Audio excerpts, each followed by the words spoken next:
अस्सलाम वालेकुम एस्पायरेंट्स। उम्मीद करता हूँ तमाम लोग खैरियत से होंगे। तो आज जो है मेरा जो टॉपिक है वीडियो का वो ये है कि वन पेपर के एस्पायरेंट्स जो हैं ऐसी कौन सी गलतियाँ करते हैं तैयारी के दौरान जिनकी वजह से वो अक्सर जो है पेपर पास नहीं कर सकते, नहीं कर पाते।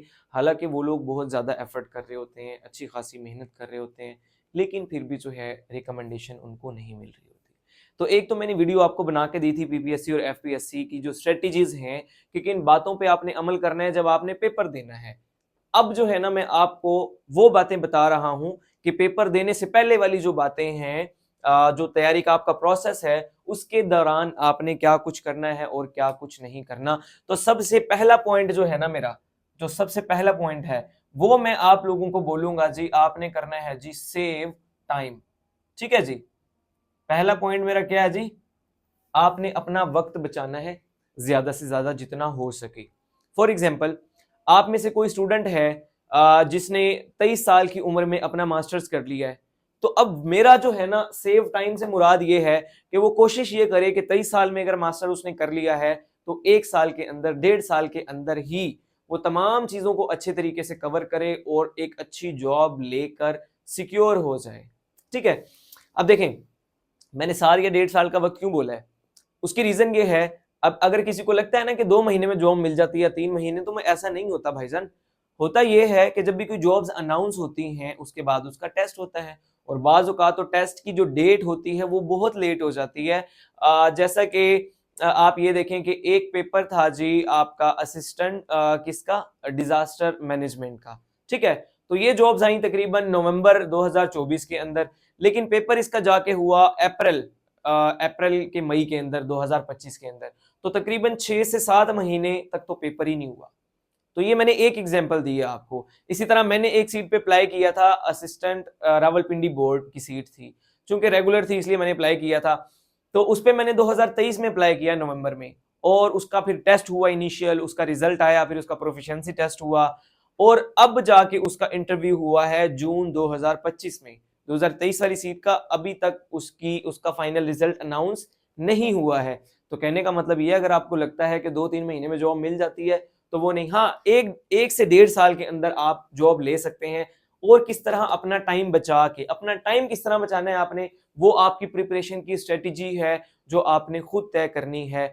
और जब तक आपके पास एक अच्छा मेंटोर, अच्छा मेंटोर से मुराद मैं नहीं हूं, अच्छे मेंटोर से मुराद कोई आपका दोस्त है, वो दोस्त जिसको आपने देखा कि उसने एक अच्छी स्ट्रगल की है और अच्छी स्ट्रगल करके आपकी आंखों के सामने वो एक अच्छी सीट पे जो है पहुंच गया है, और आपको लगता है कि मुझे सही गाइड करेगा, मेरा सिंसियर दोस्त है, तो वो भी आपका मेंटोर हो सकता है। ठीक है। जरूरी नहीं है कि हम एकेडमी वाले यानी कि फीसों वाले लोग आपके मेंटोर हो सारे के सारे। तो कोई भी आप अपना एक खुद का जाती मेंटोर भी बना सकते हैं। लेकिन जब आपने मेंटोर बना लिया है, ठीक है जी, तो आप क्या करें जी, डोंट चेंज मेंटोर। ठीक है जी।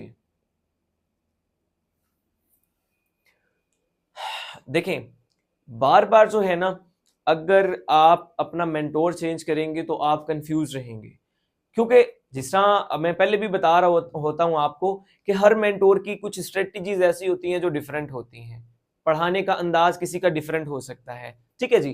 तो वो तमाम चीजें कोई ना कोई जो है ना वो क्लैश कर रहा होगा किसी, और हो सकता है कि वो आपको कोई और बात बताए, मैं आपको कोई और बात बताऊं, तो वहां पे आप कंफ्यूज होंगे। अगर आप सिर्फ एक ही ट्रैक पे चलेंगे ना तो क्या कंफ्यूजन से आप बचेंगे।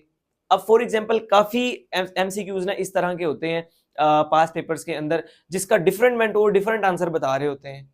अब वहां पे बच्चा क्या करे, वहां पे तो कंफ्यूज हो जाता है। वो कहता है या तो अगर उसके मेंटोर ने ठीक बता दिया तो वो कहता है इससे अच्छा मेंटोर कोई नहीं है, अगर उसने गलत बताया तो कहेगा यार मैं तो 6 महीने से गलत बंदे के पीछे लगा हुआ था। It is possible, human error है। आपका जो टीचर है उसने कोई और रिसर्च करके जो एम्बिगुअस क्वेश्चन है, मैं सिर्फ उनकी बात कर रहा हूँ, सारे एमसीक्यूज की बात नहीं कर रहा। एम्बिगुअस क्वेश्चन कोई 1000 में कोई 2-4 होंगे। ठीक है। तो हर दूसरा क्वेश्चन एम्बिगुअस नहीं होता, वो क्लियर होते हैं, उन पे रिसर्च भी हुई होती है अच्छी खासी। ठीक है। और हर मेंटोर अपने तौर पे करता है। तो आपने जो है ना ये करना है कि आपने एक तो मेंटोर चेंज नहीं करना, फिर आपने ना एक टारगेट सेट कर लेना है अपना। क्या जी, एक टारगेट सेट कर लेना है। और टारगेट किस तरह सेट होता है जी, टारगेट इस तरह सेट होता है जिस तरह मैंने आप लोगों को बार बार बताया कि पास पेपर्स करें, और पास पेपर के अभी जो 103 एडिशन है उसके अंदर 180 पेपर हैं।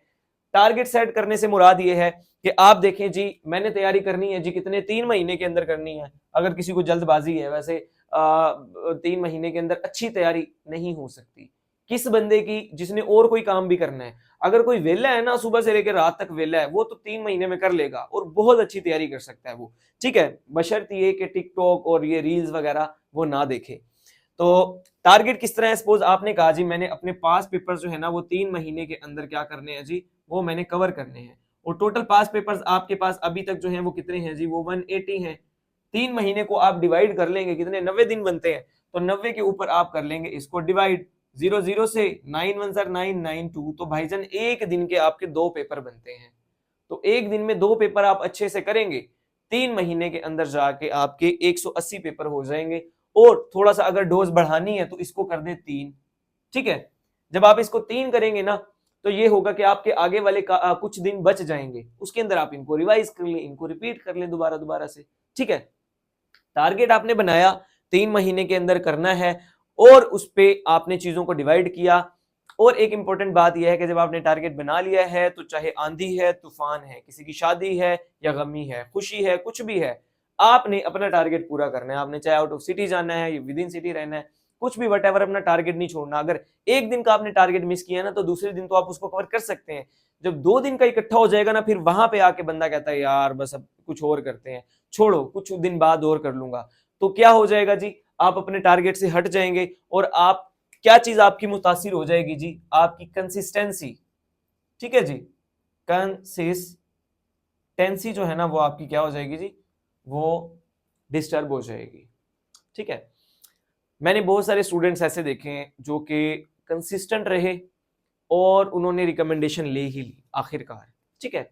तो अभी मैं नाम उनका लेना पसंद नहीं करता, लेकिन कई लोग ऐसे हैं जिन्होंने 20-20 पेपर पास भी किए, लेकिन उनको रिकमेंडेशन नहीं आ रही थी।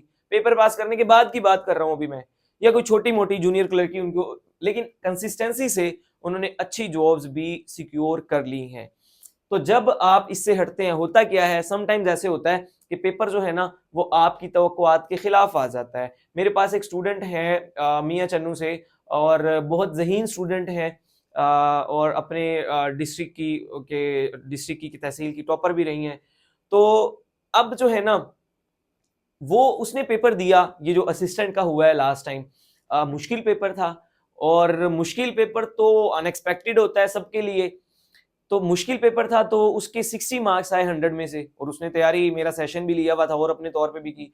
तो उसने कहा कि नहीं जी ये मुझसे अब नहीं होगा, ये तो मैंने इतनी तैयारी करने के बाद 60। अब देखिए एक्सेप्शंस भी होती हैं, अगर वही स्टूडेंट पेपर देती लेबर ऑफिसर का, तो उसके अच्छे मार्क्स आते, कम से कम 75 तो आ ही जाते, क्योंकि वो वाला पेपर बड़ा आसान था। अब इसके अंदर नए क्वेश्चन ही इतने डाल दिए उन्होंने, आप मतलब एक्सेप्शंस हो सकती हैं, लेकिन आपने कंसिस्टेंसी को नहीं छोड़ना। अगर आप कंसिस्टेंट नहीं है, 2 महीने 3 महीने तैयारी करेंगे, भाग जाएंगे, तो फिर उन तमाम एफर्ट्स का भी कोई फायदा नहीं है। तो कंसिस्टेंट तब तक आपने रहना है जब तक आपको एक अच्छी जॉब मिल नहीं जाती, ठीक है जी। अच्छा, इसके अलावा एक और चीज है जी, जो कि मोस्टली लोग जो है ना, जो ज़हीन लोग हैं खास तौर पे, वो वाली चीज नहीं करते, और इसी वजह से जो है वो क्या करते हैं जी, वो सबसे बड़ी गलती करते हैं। मैं तो उसे सबसे बड़ी गलती बोलता हूं, और वो गलती क्या है जी, उस गलती को मैं बोलता हूं CRAMMING, क्रैमिंग। क्रैमिंग ना करना, क्रैमिंग करना नहीं, क्रैमिंग ना करना गलती होती है। जो ज़हीन लोग होते हैं ना, वो कहते हैं जी नहीं, मैंने तो हर एक चीज को समझना है, और समझे बगैर मैंने आगे जाना नहीं है। अगर मुझे ये 2 क्वेश्चन समझ नहीं आ रहे, तो मैं बस यहीं पे स्टक हो गया हूं, जब तक मैं इनका हल नहीं निकालूंगा ना, तो मैं आगे नहीं जाऊंगा। अच्छा, तो वो आगे नहीं जाते तब तक, जब तक हल नहीं निकाल लेते अपनी चीज का। तो क्रैमिंग करते नहीं है। जब क्रैमिंग नहीं करेंगे, एक जो इदारा है आपका पीपीएससी है, ठीक है, जब उसका पैटर्न ही इस तरह का बना हुआ है कि जब तक आप क्रैमिंग नहीं करेंगे आप टेस्ट पास नहीं कर सकते, तो आप कैसे पॉसिबल है। हाँ, एफपीएससी वाले हो जाते हैं पास, उसमें रिकमेंडेशन भी मिल जाती है बगैर क्रैमिंग के, क्योंकि उनके जीके के क्वेश्चन बड़े आसान होते हैं, और बाकी वो आपके डिग्री जो होती है ना, बीएससी एफएससी, उस लेवल के क्वेश्चन, वही क्वेश्चन पूछे होते हैं। पीपीएससी में ऐसा नहीं है। देखिए, अगर पीपीएससी को या किसी एक शख्स को चाहिए जी बिरयानी चाहिए, ठीक है, उसको बिरयानी पसंद है और आप उसे मुतंजन पेश कर रहे हैं, आप कहे जी ये आप लो, मीठे चावल खा लो जी, है तो उसको तो वो नहीं चाहिए। अब एक ना मैं कोट पढ़ रहा था, बंदे का नाम मेरे ज़हन में नहीं है, वो ये कहता है कि मुझे जो है ना वो स्ट्रॉबेरीज पसंद है, लेकिन जब मैं मछली का शिकार करने जाता हूं तो मैं स्ट्रॉबेरी लेके नहीं जाता, मैं झींगे लेके जाता हूं, क्योंकि मछलियों को झींगे पसंद है, ठीक है। तो वो मैं जब डालता हूं तो मछली मेरे शिकार में फंस जाती हैं, तो मैं उनका शिकार करता हूं इस तरीके से। तो इसी तरह अगर आपने किसी अच्छी पोस्ट का शिकार करना है तो अपनी स्ट्रॉबेरी लेके नहीं जानी, बल्कि वो वाला झींगा लेके जाना है जो पीपीएससी को पसंद है। अगर आपको बहुत अच्छी बिरयानी बनानी आती है, आप उनके सामने पेश कर रहे हैं, उनको चाहिए ही नहीं, उनको तो मुतंजन चाहिए। तो इसलिए क्रैमिंग जो है ना, इसको मैं क्या बोलूंगा जी, इज कंपल्सरी या निसेसरी लगा लें, ठीक है जी, निसेसरी लगा लें, कंपल्शन नहीं करते आपके लिए, SSARY, ये आपके लिए जो है ना क्रैमिंग निसेसरी है। जब तक आप पास पेपर्स को रट्टा नहीं लगाएंगे तो आप जो है पीपीएससी का तो 16 और 17 स्केल का तो पास बहुत मुश्किल है, 11 स्केल का कर लें, 9 स्केल का कर लें तो एक अलग बात है, ठीक है जी। तो ये वाला काम जी आपने लाजमी करना है। और अभी जो है ना वो एक आज़ान होने लगी है, तो जैसे वो होती है फिर मैं आगे जो कुछ थोड़े से पॉइंट रह गए मैं आपको बताता हूँ फिर। अच्छा जी, एस्पायरेंट्स, तो अजान के बाद मैं फिर से हाजिर हूँ। तो क्रैमिंग का मैंने क्या बोला जी, आप लोगों को जितने मर्जी ज़हीन है क्रैमिंग लाजमी करनी है, पास पेपर को लाजमी रट्टा लगाना है। ये गलती है मैं भी करता रहा हूँ, मेरा पेपर ही पास नहीं होता था, मैं कहता था मैंने नहीं रट्टा लगाना, तो पेपर भी नहीं पास होता था फिर। तो खैर अगली चीज़ जो है ना, कंसिस्टेंसी होगी आपकी, क्रैमिंग होगी, इसके अलावा है आपकी जो इंफॉर्मेशन है ना, इंफॉर्मेशन कौन सी जी, रिक्वायर्ड इंफॉर्मेशन आपको चाहिए जी, इंफॉर्मेशन जो कि रिक्वायर्ड है, ठीक है, ये पहले लिख देता मैं, चलो खैर है। तो रिक्वायर्ड इंफॉर्मेशन ही सिर्फ आपने गैदर करनी है। अब हमारे यहाँ अलमिया ये है, स्टूडेंट क्या करते हैं जी, एक फेसबुक पेज पे मैसेज देख लेते हैं जी, फ्री में व्हाट्सएप ग्रुप ज्वाइन करें, वो देख लेते हैं फ्री में फलां ग्रुप ज्वाइन करें, तो इसमें हम आपको डाटा प्रोवाइड करेंगे। यार डाटा की जब मैं आपको बता दिया कि एक ही चीज है, वो सारा डाटा वो जो भेज रहे होते हैं ग्रुप में वो भी वहीं से भेज रहे होते हैं, आपको क्या जरूरत है 50 तरह के ग्रुप ज्वाइन करने की, आपको कोई जरूरत नहीं है। जब आप डिफरेंट ग्रुप ज्वाइन किए होते हैं, उनका डाटा इकट्ठा करते रहते हैं, स्क्रीनशॉट लेते रहते हैं, वो जो पिक्चर्स हैं उनको सेव करते रहते हैं, वो जब 4-5 हजार तस्वीरें हो जाती हैं, फिर आप कहते हो यार अब इन पढ़ेगा कौन, ठीक है, तो फिर आपसे वो पढ़ा नहीं जाता। तो जो रिक्वायर्ड इंफॉर्मेशन है सिर्फ वो गैदर करें, अननेसेसरी नोट्स बनाने से ग्रेज करें। जितने अननेसेसरी नोट्स बनाते जाएंगे, फॉर एग्जांपल कई स्टूडेंट्स ऐसे होते हैं, कुछ मेंटोर्स की बातें मैंने भी कभी की होंगी किसी स्पेसिफिक पर्पस के लिए, तो वो ये होता है कि एक पर्सनैलिटी की मैं आपको एग्जांपल देता हूं। जैसे ना मैंने एक लेक्चर बनाया हुआ है, मेरे यूट्यूब चैनल पे भी पड़ा है, सर सैयद अहमद खान के बारे में 40 मिनट का गालिबन लेक्चर है वो पूरा। वो एक पर्सनैलिटी के ऊपर मैंने इतना लंबा लेक्चर बना दिया, तो इतना लंबा लेक्चर बनाने की क्या जरूरत पेश आई भाई, वो इंपॉर्टेंट था, उसमें से इतने सवालात बन जाते हैं। तो अगर सर सैयद को जैसे मैंने पढ़ा या पढ़ाया उसी तरह आपने अल्लामा इकबाल को किया, कायदे आजम को किया, तो बहुत अच्छी बात है। लेकिन आप कहते हैं कि उसी लेवल की इंफॉर्मेशन मैंने जमा करनी है अल्ताफ हुसैन हाली के बारे में भी, मौलाना शिबली नोमानी के बारे में भी, मुनीर नियाजी के बारे में भी, हर बंदे के बारे में आप कहते हैं जी मैंने 40-40 मिनट की इंफॉर्मेशन इकट्ठी करनी है, तो वो क्या हो जाएगी आपकी, वो हो जाएगी अननेसेसरी इंफॉर्मेशन, ठीक है जी, CESSARY, तो वो क्या हो जाएगी, अननेसेसरी इंफॉर्मेशन हो जाएगी। वो गैदर करने से सिर्फ आप क्या कर रहे हो, अपना टाइम वेस्ट कर रहे हो, और हमने क्या करना है जी, सेव टाइम करना है। तो अगर टाइम को बचाना है तो ये वाली चीजें आपने गैदर नहीं करनी। ये आपको कौन बताएगा कि आपने गैदर नहीं करनी, एक अच्छा मेंटोर आपको बताएगा। वो मैंने आपको बता दिया है कि आपने मेंटोर को चेंज नहीं करना, वही आपको बताएगा जी कि किस तरह आपने तैयारी करनी है, ठीक है जी। तो होप सो ये वाला पॉइंट आप लोगों ने मेरा समझा होगा। इसके अलावा मोस्टली लोग क्या करते हैं, वो कहते हैं कि हम टेस्ट की तैयारी कर रहे हैं ना, हालांकि उनकी जो बेसिक्स हैं वो इतनी कोई स्ट्रांग नहीं होती, लेकिन वो कहते हैं साथ ही इंटरव्यू की तैयारी करनी है। भाई अगर किसी की बेसिक्स अच्छी है ना, वो पहला पेपर देता है, उसके 50-55 मार्क्स आ रहे हैं, तो वो तो चलो इंटरव्यू की तैयारी करता रहे साथ। अब एक बच्चा जिसको आता ही कुछ नहीं है, वो कहे मैंने इंटरव्यू को भी साथ लेके चलना है, तो भाई फिर आप करते रहे, आपका ना टेस्ट पास होना है ना इंटरव्यू होना है। तो अगर आप एक हिकमत अमली के तहत चलेंगे, पहले टेस्ट को तैयार कर लेंगे फिर इंटरव्यू, तो इसमें कोई मजायका तो नहीं है, गलत बात तो नहीं है। तो आप किया ये करें, अगर कोई बिगिनर भी है, सिर्फ पहले टेस्ट की तैयारी करें, ठीक है। आप लोग क्या करते हैं, मैं अभी आपको बताता हूं आप लोग क्या करते हैं। मैंने आपको बताया आप लोगों ने ग्रुप्स ज्वाइन किए हैं जी बहुत सारे, ठीक है जी, जहां पे वर्ड एक लिखा होता है फ्री, फ्री वाली चीज आप कहते हैं हमें चाहिए, बेशक वो जैसी भी है, बेशक अगर कोई गलत इंफॉर्मेशन भी है तो आप कहते हैं जी आण दो। तो भाई अगर कोई अच्छी और क्या बोलते हैं मयारी चीज आपको चाहिए, तो अगर उसके लिए कोई फीस आपसे रिक्वायर कर रहा है तो मुझे लगता है कि इसमें कोई गलत बात नहीं है। अगर आपका कोई टाइम बचा रहा है, आपको सही रास्ता दिखा रहा है, आपको जल्द कामयाबी मिल जाती है, तो फिर वो फीस जो होती है ना वो आपको दे देनी चाहिए। अच्छा खैर, ग्रुप्स आप ज्वाइन कर लेते हैं, फिर आप लोग क्या करते हैं जी, आप लोग डॉक्यूमेंट्री सुनते हैं, ठीक है जी, डॉक्यूमेंट्रीज आप लोग सुनते हैं, तो आपने इसको भी छोड़ना पड़ेगा और डॉक्यूमेंट्री सुनना भी। अगर किसी की हॉबी है ना तो बड़ी अच्छी बात है वो डॉक्यूमेंट्री सुने, लेकिन जब जैसे ही एक क्वेश्चन आता है जी किसी नई चीज के ऊपर, जैसे कि कहीं आ गया पाकिस्तान का कौमी फल कौन सा है, अब आप आम के ऊपर या अमरूद के ऊपर डॉक्यूमेंट्री सुनने बैठ जाएं, आप मारखोर का नाम सुने, आप चकोर पैट्रिज का नाम सुने, आप गन्ने के रस का नाम सुने, आप उनके ऊपर डॉक्यूमेंट्री सुनने बैठ जाएं, आप किसी ऐसे नई अनवा का नाम सुन ले जो कि नेशनल ज्योग्राफिक पे आया, आप उसके बारे में डॉक्यूमेंट्री, भाईजान इससे आपको नीरा नुकसान होगा, कोई फायदा नहीं होगा। क्योंकि देखें, कोई एक कंप्यूटर होता है ना, कोई एक कंप्यूटर होता है, कोई एक लैपटॉप होता है, या कोई एक सेल फोन होता है, तो इन चीजों की ना एक मेमोरी होती है। क्या होता है जी, इनके पास एक मेमोरी होती है। अगर किसी चीज की मेमोरी है ना 500 GB, तो इस 500 GB के अंदर आप चाहें तो फिल्में रख लें, आप चाहें तो गाने रख लें, आप चाहें तो लेक्चर्स रख लें, तो जो चीज आप चाहते हैं ना 500 GB के अंदर आप रख सकते हैं। लेकिन जैसे ही 500 GB आपके पूरे हुए, आप 501 GB पे पहुंचे, तो पीछे वाला कुछ ना कुछ आपको मिटाना पड़ेगा, डिलीट करना पड़ेगा, ठीक है।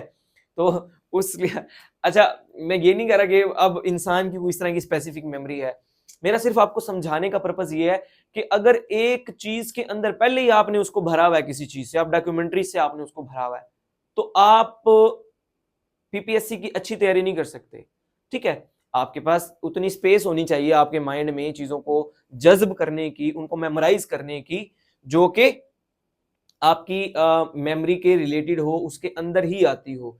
जैसे आप एक चीज, वो फनी क्लिप भी है ना, क्या बोलते हैं, हेरा फेरी मूवी का है गालिबन, वो एक कार होती है ना, तो वो जो आया होता है उसका दोस्त शाम को ढूंढने गांव से शहर, तो वो कार में बैठते हैं, एक बैठता है तो उधर से दूसरा निकल जाता है, फिर वो वहां वाला बैठता है तो इधर वाला निकल जाता है। तो भाई जन यहाँ पे भी ऐसा होता है, डॉक्यूमेंट्रीज करोगे और जो डिफरेंट चैनल हैं कौन कौन से, जैसे कि आपका फैसल वड़ाइच है, आपका जनाब अली मैम रानी इंडिया की जो वो अंग्रेजी पढ़ाती होती है, और इसके अलावा भी काफ़ी ऐसे चैनल हैं जो कि भी मेरे जेहन में भी नहीं है, जो कि आपको काफ़ी सारी चीज़ें पढ़ा रहे होते हैं, जैसे परचम क्लासेस हैं, तो पढ़ा रहे होते हैं, अच्छी पढ़ा रहे होते हैं, आपको समझ भी आ रही होती है, लेकिन उनकी ज़रूरत नहीं है जी, आपको ज़रूरत नहीं है तो फिर करना क्यों है टाइम वेस्ट वहां पे। देखें, मैंने जो है ना वो स्पेन को, हस्पानिया को देखना था कि मुसलमानों की कितनी गवर्नमेंट वहां पे रही, मैंने जब पास पेपर्स को देखा उसके अंदर कितने क्वेश्चंस वहां से आए हुए हैं, और जब मैंने फैसल वड़ाइच की डॉक्यूमेंट्रीज को देखा तो मैंने तो सर पे हाथ मारा, मैंने कहा यार अगर मैं इसके लिए ये कर रहा हूं तो मैं, मुझसे बड़ा तो बेवकूफ कोई नहीं है कि आप जो है ना कोई 20 से 25 एमसीक्यूज के लिए आप 5-5 घंटे की, 10-10 घंटे की वीडियोस देखें। भाई क्या हो गया, क्यों करना है आपने ये काम।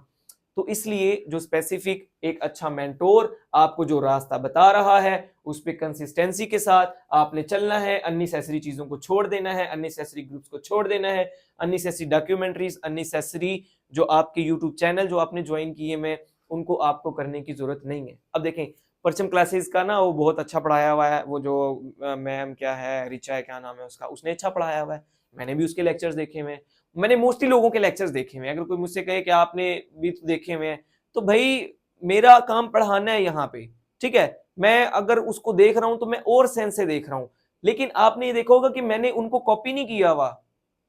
मेरे लेक्चर्स आप देखेंगे ना तो आपको कहीं भी नहीं मिलेगा कि मैंने लेक्चर जो डेमो पढ़े हैं, जो मेरे स्टूडेंट नहीं है वो तो वहां देख सकते हैं।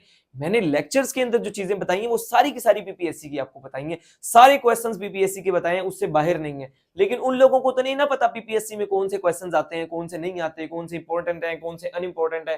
तो अब अन्य वहां उनको फॉलो करते हैं, वहां अपना टाइम भी लगाते हैं, ज़हन भी लगाते हैं, वो सारे काम करते हैं, और एंड में आपका जो टेस्ट होता है उसमें नाम नहीं आता।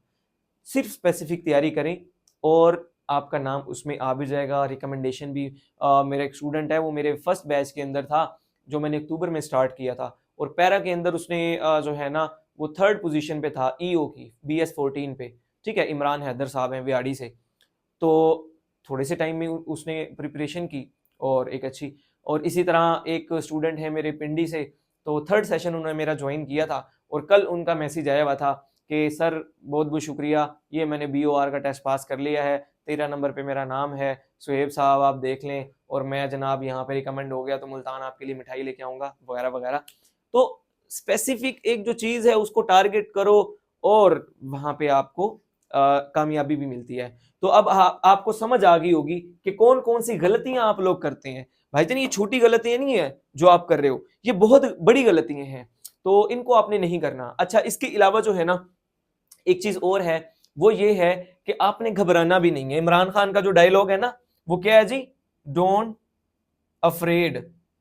वो कहता है घबराना नहीं है, क्योंकि सुकून सिर्फ कब्र में है। तो काफी लोग होते हैं वो पीपीएससी का नाम सुन के घबराते हैं, वो टेस्ट देख के घबराते हैं, वो कहते हैं हमसे नहीं होगा, अगर एफर्ट नहीं करेंगे सही तरीके से तो फिर वो वाकई नहीं होगा। लेकिन एक चीज है, एक रास्ता है। फॉर एग्जाम्पल जैसे एक छोटे से बच्चे को हम मैकेनिक के पास छोड़ देते हैं ना, तो वो कुछ अरसे के बाद वो काम सीख जाता है मैकेनिक का, ठीक है। तो इसी तरह ये चीज है, जब आप इसके अंदर आएंगे, आप प्रॉपर चीजों को देखेंगे, समझेंगे, फिर ही आप जो है ना वो रिक्वायर्ड जो भी डेजिग्नेशन है, पोस्ट है, आप हासिल। अच्छा, पोस्ट से मुझे याद आया, कई लोग क्या करते हैं, वो कहते हैं कि जी एक स्पेसिफिक पोस्ट है ना, जो कोई भी उन्होंने सोची होती है, उन्होंने सोचा हुआ है कि मैंने एडी लगना है जी, कहीं FIA में लगना है, या एडी नैब लगना है, या कुछ भी। नैब की तो खैर आजकल सीटें हैं नहीं, बंद हो गई हैं, बलिश हो गई हैं सारी की सारी। तो उसने सोचा होता है कि मैंने इंस्पेक्टर FIA लगना है या फलां चीज, और उसी के ऊपर वो रहता है कि और कहीं अप्लाई नहीं करना। तो वो लोग जो है ना, उन लोगों के लिए मैं बोलूंगा कि जिन लोगों ने ये सोचा है वो बाकी जगह भी अप्लाई किया करें। अगली चीज जो है ना वो ये है, कुछ स्टूडेंट्स होते हैं जो हर वक्त जो है ना एक ही रोना रोते हैं, और वो कौन सा रोना होता है, वो कहते हैं कि जी हमारे पास वसाइल नहीं है। वसाइल का रोना रोते हैं कौन, कुछ लोग, ठीक है जी। तो ये जो वसाइल का रोना रोते हैं ना, तो इन लोगों को मैं बोलूंगा जी वसाइल का रोना ना रोए, आप कोशिश करें एडजस्ट होने की, क्योंकि गवर्नमेंट जॉब में आने के बाद कौन सा आपको बेड ऑफ रोजेस है, life is not a bed of roses. तो वहां पे तो आपको फिर मुश्किलात आएंगी, आप कहेंगे जी नहीं जी मैं तो ये भी नहीं कर सकता। तो आपने अपना रास्ता खुद बनाना है, चाहे आपके पास पैसे हैं, आपके पास नहीं है, आपके पास अप्लाई करने के 600 भी नहीं है, लेकिन फिर भी आपने रास्ता बनाना है। तो वसाइल कोई ना कोई, कहीं काम करें छोटा मोटा, वट एवर, कुछ भी कामयाबी के लिए आपको ये सारी चीजें करनी पड़ती हैं। अगर आप कहें जी मैं ये सारी चीजें भी नहीं कर सकता और मेरे पास ऑलरेडी वसाइल भी नहीं है, तो फिर तो आप वहीं रहेंगे जहां पे हैं। हमारे सामने बहुत सारी ऐसी एग्जांपल्स हैं जिन्होंने मेहनत की और वो छोटे लेवल से एक बड़े लेवल तक जो है ना वो पहुंचे। तो बस यही मैंने आपको बताना था कि आपने ये वाला भी जो है ना, जो कई लोग कहते हैं कि यार अगर मैं यहाँ पे इतना टाइम कर लेता, उसको तो वो तो जनाब उसका तो अब्बा वहां पे है, वो तो सारा दिन पढ़ता है, इसलिए मैं तो जॉब भी करता हूँ। ये छोड़ दो, इन सारी चीजों को, इन चीजों को माइंड में ही ना लेके आया करो, ठीक है। तो आप एक जो है प्रोसेस है मेहनत करने वाला, उसके अंदर लगे रहें, और कामयाबी जो है ना वो देना अल्लाह ताला की जात का काम है। अच्छा, इसके अलावा जब ये तमाम चीजें आप कर लेते हैं ना, फिर मसला ये होता है, आप कहते हैं मेरी बहुत अच्छी तैयारी है, हो ना आन दो टेस्ट, अब देखना मैं क्या करूंगा, और टेस्ट आता है फिर फेल हो जाते हैं। क्यों? क्योंकि आपने अपने आप को टेस्ट नहीं किया होता। तो अपने आप को टेस्ट लाजमी करें। बहुत सारे मेंटोर्स ने टेस्ट सेशन चलाए होते हैं, मैं भी चलाता हूं। जब भी कोई टेस्ट होता है बड़ा, तो मैं एक सेशन चलाता हूं, चाहे वो हफ्ते का हो चाहे 10 दिन का हो। लेकिन वो 1000-1500 MCQs जो होता है ना, वो बड़ा बेनिफिट आपको दे रहा होता है। आप लास्ट टाइम पे आके अपने आप को जज कर रहे होते हो, आपने ये सारी चीजें की होती हैं, क्या बोलते हैं, पास पेपर, ये वो हर चीज आपने की होती है, लेकिन आपने अपने आप को टेस्ट नहीं किया होता। तो अपने आप को टेस्ट भी लाजमी किया करें। तो ये थी सारी इंस्ट्रक्शंस आप लोगों के लिए। तो होप सो अगर आप लोगों ने सही से इसको सुना हो तो आपके बहुत काम आएंगी। काम की बात अगर किसी ने इसमें से अपने लिए निकाली हो तो। अदरवाइज जो है ऐसे कमेंट करने वाले बहुत हैं कि अपने व्यूज बढ़ाने के लिए, टाइम बढ़ाने के लिए, अपना मोनेटाइजेशन के चक्करों में सर लंबी लंबी वीडियोस बनाते हैं। तो मैंने इसलिए जो है ना बड़ी कम वीडियोस अब काफ़ी अरसे से आपने देखा है कि 4-5 महीने से मैंने ऐसी कोई वीडियो भी नहीं बनाई। तो कमेंट भी इस तरह लोगों के डिलीट भी करने पड़ जाते हैं कुछ के, ठीक है। तो खैर हाँ, इम्पोर्टेंट चीज़ ये है जी, इम्पोर्टेंट चीज़ ये है कि हम अपना एक सेशन स्टार्ट करने जा रहे हैं जो कि हमारा 5th सेशन है जी ऑनलाइन, ठीक है जी। इसके अंदर 16 जून से हम स्टार्ट कर रहे हैं, लेकिन बाद में भी अगर आप आएंगे तो आपको एडमिशन मिल जाएगा और पिछले लेक्चर्स आपको प्रोवाइड कर दिए जाएंगे। असिस्टेंट सुपरिटेंडेंट जेल की, डिप्टी सुपरिटेंडेंट जेल की जॉब्स तो आ चुकी हैं। इसके अलावा बैतुल माल में असिस्टेंट की जॉब्स आई हैं। इसके अलावा सीसीडी में कोई 1000 के करीब जॉब्स आने वाली हैं। एफआईए की जॉब्स आने वाली हैं जो कि छोटे लेवल की हैं। अब ये नहीं पता कब आएंगी, ये ना पूछने लग जाना सर कब आ रही हैं, लेकिन आनी है।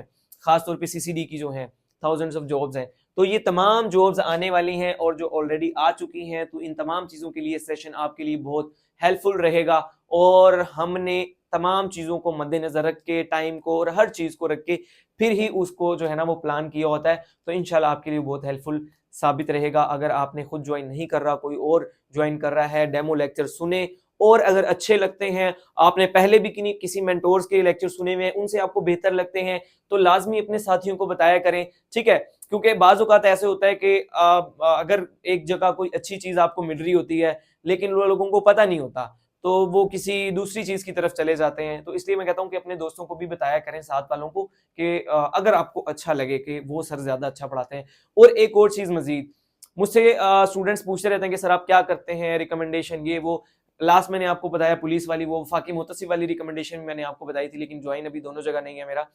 तो अगर आप किसी को ये सोच के ज्वाइन करते हैं ना कि ये असिस्टेंट कमिश्नर है, ये असिस्टेंट डायरेक्टर है, ये फलां जगह है, ये तो सेक्रेटरीट में है, ये तो जनाब अली वो तमाम चीजें एक तरफ, लेकिन टीचिंग जो होती है ना वो एक अलग चीज है। टीचिंग को इन चीजों के साथ मैं तो बोलूंगा कि ज्यादा वो ना किया करें, कंपेयर ना किया करें। अगर एक अच्छा टीचर है और उसके पास कोई रिकमेंडेशन नहीं भी है तो कोई मज़ाइका नहीं है, आप उससे चीजें सीख सकते हैं, ठीक है जी। तो खैर आज के लिए इतना ही, बहुत बहुत शुक्रिया, अल्लाह हाफिज।